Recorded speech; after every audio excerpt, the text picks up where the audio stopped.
Oke, jadi pada hari ini kita akan membahas tentang materi Pancasila yang biasa digunakan untuk tes perangkat desa.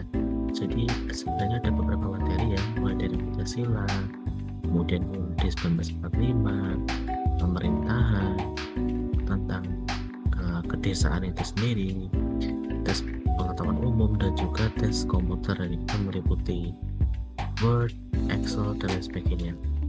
Oke, jadi di sini nanti aku bukan akan membahas masing-masing soal ya, tapi secara mendalam bukan, tapi hanya untuk gambaran aja sebenarnya kayak gimana sih materi Pancasila yang diujikan kayak gitu. Dan beberapa soal ini memang aku ambil baik itu dari pengalaman pribadi maupun dari pengalaman-pengalaman orang-orang yang pernah mengikuti ujian.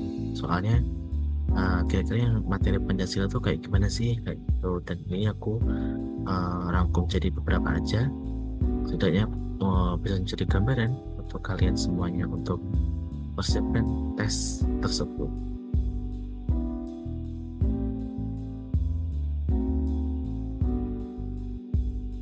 Oke, langsung menuju ke soal. BPUPKI dalam bahasa Jepang itu adalah yang A. Dokuritsu Junbi Inkai, yang B. Dokuritsu Junbi Sakai, yang C. Dokuritsu Junbi Jiskai, atau yang D. Dokuritsu Junbi Insai. Nah, tentu ini kalau untuk anak-anak SD itu gampang sekali ya, karena mereka memang khususnya kelas 4 SD, kelas 5 SD itu mereka memang sedang mempelajari materi ini, dan jawabannya adalah yang B, Dokuritsu Junbi Sakai.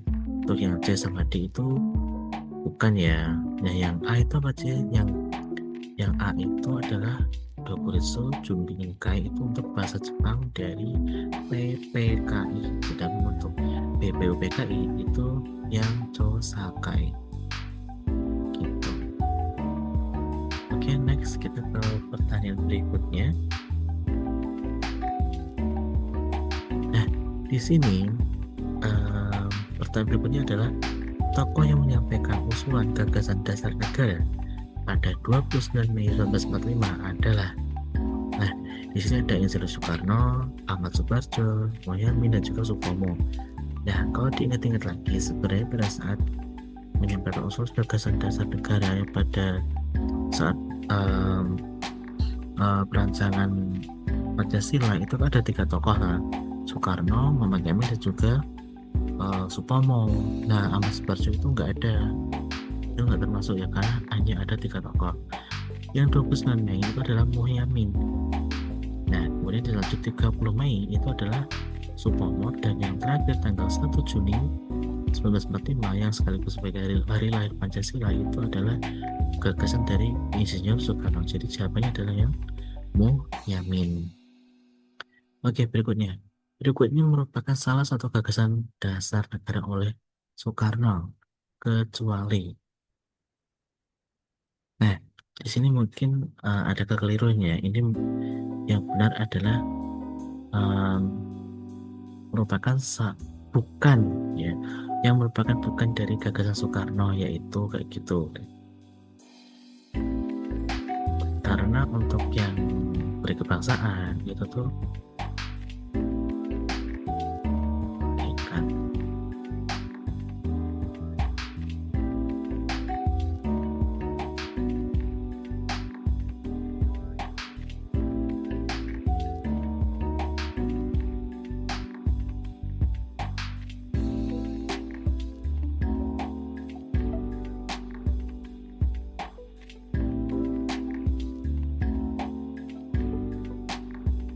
Oke, berikutnya.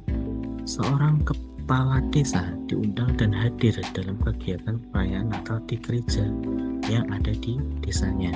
Hal tersebut mencerminkan penerapan sila persatuan, kemanusiaan, keadilan, atau ketuhanan.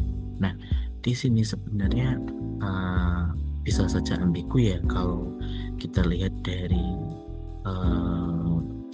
jawabannya ya. Mungkin ada yang secara kemanusiaan dia juga memanusiakan manusia yang lain. Kalau bicara keadilan, dia berlaku adil. Kalau persatuan, itu juga menunjukkan rasa persatuan. Namun di sini jangan terkecoh. ada di soal ini itu sangat spesifik sekali, itu terkait dengan kegiatan keagamaan.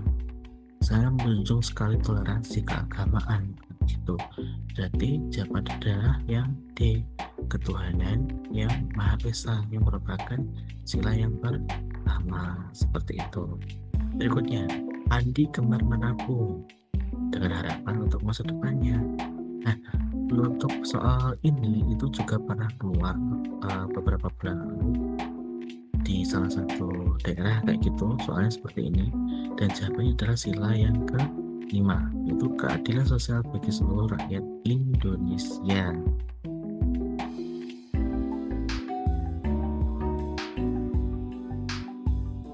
Berikutnya, sila kedua dilambangkan dengan keterkaitan mata rantai, yang mana itu menunjukkan, nah ini dari A sampai D sangat terikat sekali ya dengan sila kedua. Namun hal utama yang diangkat dalam lambang mata rantai itu adalah yang C, kesetaraan derajat manusia, seperti itu. Berikutnya soal yang terakhir itu adalah sila kelima dilambangkan dengan padi dan kapas yang bermakna.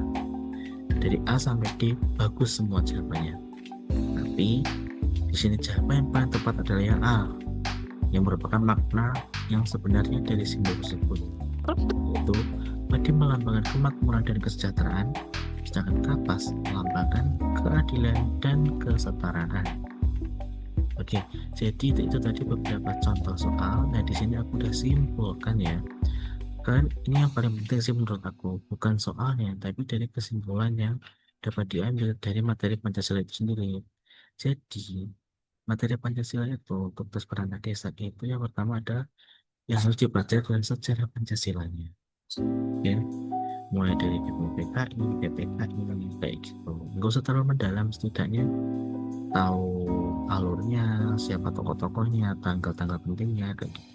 Kemudian arti dari setiap simbol, kayak tadi padi kapas artinya apa, mungkin sila di rantai emas itu artinya apa, kemudian penerapan sila-silanya dalam kehidupan sehari-hari, khususnya nih ya yang terkait dengan kehidupan bermasyarakat di lingkungan desa, seperti itu. Oke, jadi kesimpulannya adalah 3 poin ini yang utama. Jadi biar belajarnya itu terarah, bukan hanya fokus pada soalnya, tapi juga harus mengerti sebenarnya yang diminta dari materi Pancasila ini seperti apa, kayak gitu. Oke, terima kasih banyak. Semoga membantu. Sukses selalu.